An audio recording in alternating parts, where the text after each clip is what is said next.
4 big life lessons that I've learned as a hairdresser. I suppose these would apply to a barber as well, because basically we're doing the same thing. Just, I don't know, a whole other rabbit hole. We'll go into that at another point. Number 1, you are and will always be a 7th grader. I learned this from Russell Mays. I met him through the Hairbrain Forum. Really smart, great guy. Anyways, Russell one time was telling me that I'm a 7th grader.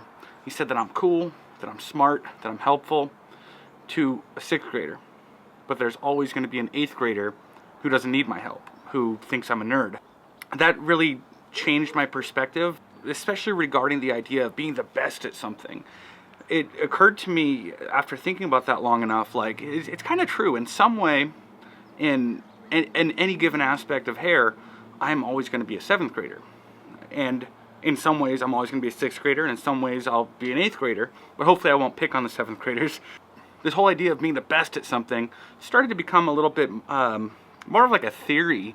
Like best isn't a real term, because you're always going to be a 7th grader. There will always be somebody better than you at something. And so I stopped striving for like trying to be the best at anything kind of a long time ago. So that was like a big, huge, epic life lesson that I learned as a stylist, was that I'm always going to be a 7th grader. I'm never going to escape that. And I'm not going to try to escape that. I'm going to be very happy knowing that somebody knows more than me, and I'm still able to help somebody else. I can help a 6th grader. Hopefully the 8th graders don't make fun of me too much, but they don't need my help. And hopefully they'll be helping 7th graders. Second thing, sooner or later, your main job will require you or somebody else to do a side job in order to grow. So this is a concept that I kind of picked up off of Seth Godin's blog. I think in the hair industry, both in the barber side and the cosmetology side, we tend to kind of start thinking like a lot of us think that the path to success is like this straight linear like line, and the more you work at your craft, eventually but no, dude, at some point, because you can't be the best, we just talked about that, at some point, the only way up is, I don't know, sideways, and then up. We look at some of we'll look at like the best hairdresser ever, Vidal Sassoon. And I never read his book, but I probably should. However, you look at that guy, he didn't just do great haircuts and then better haircuts and then better haircuts and then focus on his craft and then do better haircuts and then do better haircuts and then the world was changed. No, he wasn't like working in someone else's chair at someone else's salon through all of this. Eventually he goes, I need to open a salon. I need to open academies. I need to start a shampoo line. You know what I mean? He started doing these other side things that weren't doing a haircut in order for his haircuts to change the world. You know what I'm saying? And so I think a lot of people in the industry too tend to look at the people who are doing the extra, the side things, the YouTube, the Instagram, the platform work, the product line, even if it's private label stuff or whatever, even if some clothing line, we're doing bibs or aprons, we're doing, capes, like, a lot of times we look at somebody doing the little side extra hustle, writing a book or whatever, and it's like, oh, they should just focus on their craft. What do they think they're doing, like side hustling with hair? No, dude, like, you can only get so good at doing a haircut. And if you're just locked in a room doing haircuts by yourself, like you and clients, and you're not putting it out there into the world, what good is it? So that was like the second huge, epic, life-changing, career-changing thing that I learned along the way. Number 3 is it's more likely for your gut to be wrong than it is for your napkin math to be wrong. And I say napkin math because this is math you can do on a napkin.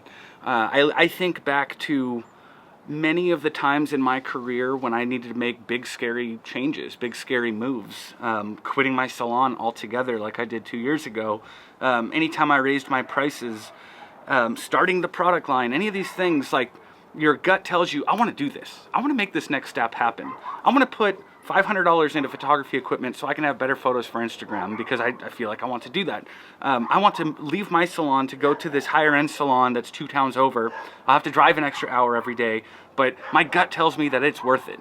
And then what I've realized is sometimes your gut's wrong. I mean, we are imperfect. The world is an imperfect place. And a lot of times, we're going to do something based on our gut feeling and find out it's wrong. I get so many, dude, that barking dog is distracting me so much. Anyways, I get a lot of people messaging me on Instagram to where they'll lay out their whole scenario, and I'm not complaining about this, and I'm not saying don't message me. I love these conversations.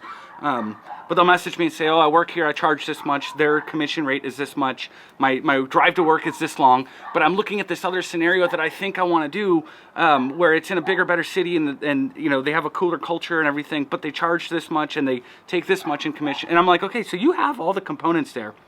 I'll use my napkin, okay? And then I'll pull out the napkin and I figure out, like, how many haircuts will they have to do at the new salon to make as much money as they're making at their current salon. And a lot of times when we get caught up in these decisions, we're only paying attention to our gut, but we haven't done the napkin math. And so we don't even know how much harder will I have to work in this new scenario, or how much, oh my gosh. Can you guys hear those dogs? I'm so distracted by them right now. And all the caffeine distractions. Cheers. So we'll sit and stress ourselves out and worry about these decisions, and we're just going to our gut to figure them out. And we do hair, for crying out loud. It's not brain science. It's not. We're not rocket surgeons. It's like, for something as simple as hair, you can do any math that needs to be done on a napkin. And then you take your napkin and your gut and you go, now I feel better about my decision. So again, it's more likely that your gut will be wrong on these decisions than it is that your napkin math will be wrong. I built my whole career on napkin math. Number 4 is, it is okay to say no. Don't be afraid to say no. In fact, you're already saying no. So a lot of these big, scary, life-changing career changes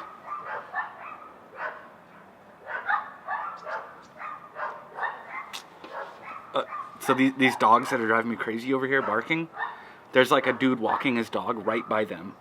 And he's just like taking a sweet time with his dog, watching these other dogs freak out. Hey, you're freaking these dogs out, man. Like, take your dog over there and leave these poor dogs alone so I can focus on my video here. Anyways, number 4 is, it's okay to say no. It's necessary to say no. Don't be afraid to say no, because you're already saying it. That was, I think, a big paradigm crazy shift for me when I was afraid to raise my prices because, oh my gosh, I don't want to tell someone I'm $35 now when I've been $30 for the last year. I don't want to say no to the $30 haircut. How can I do that? And then I realized, well, I was already saying no to $25 haircuts, and I was already saying no to $20 haircuts. And if somebody walked in and said, hey, I'll give you $15, you know what I said to them? No, we don't do $15 haircuts. So I've already been saying no. I don't know why I was afraid to just move my little no marker over a little bit, you know? Like, no, I don't do $15 haircuts. No, I don't do $20 haircuts. No, I don't do $25 haircuts. I'll do $30 haircuts, but I'm afraid to move over one step more. You've already been saying no, even though, granted, somebody doesn't walk in and ask for a $10 haircut every day, but if it happened, would you hesitate or even feel bad to say no? Granted, like, there are situations like homie lost his job, can't pay full price for a haircut. Okay, I'll do your $10 haircut this time. But next time, you know, if they come in every time and they're like, hey, $10 haircut? No, we don't do $10 haircuts. So point being, all these big, scary, epic changes, decisions, price raises, going to a new salon, no, I don't do that kind of haircut. Please go to this other person who is good at that. I don't want to mess you up, you know. Saying no to anything. No, I won't stay late. No, I won't come in early. No, I won't come in on my day off. Any of that. You're already saying no. And you just might not realize it. You're already saying no to a lot of things, and you might not realize it. So don't trip about having to say no about one more thing. It's going to be okay, because it's been okay all along, because from day one you've been saying no to certain things. Just take that mark and shift it over a little. No, I'm not going to do that now. I've been doing that, but no, I'm not going to do it anymore. And it's perfectly fine. It's perfectly okay to do that. Those dogs have been distracting me so much. Okay, real truth, the reason I'm distracted. Today is officially my wife's due date, and like, I'm just waiting for her to like knock on that door and say, hey, it's time, let's go to the hospital. And so part of the reason I'm doing this video is I just need to distract myself. I need to do something. So there, now you know my life. Anyway, so hopefully these 4 things will be helpful to you. I'm hoping by the time that this video ends in 10 seconds that you will have a whole new direction for what you need to do next. You need to say no. You need to go find your side hustle that's going to help your main hustle. You need to realize that you're not going to be the best, and there's no need to want to be the best because you're always going to be able to help somebody, and you're always going to be helped by somebody. Thanks for watching. Like, share, subscribe, whatever.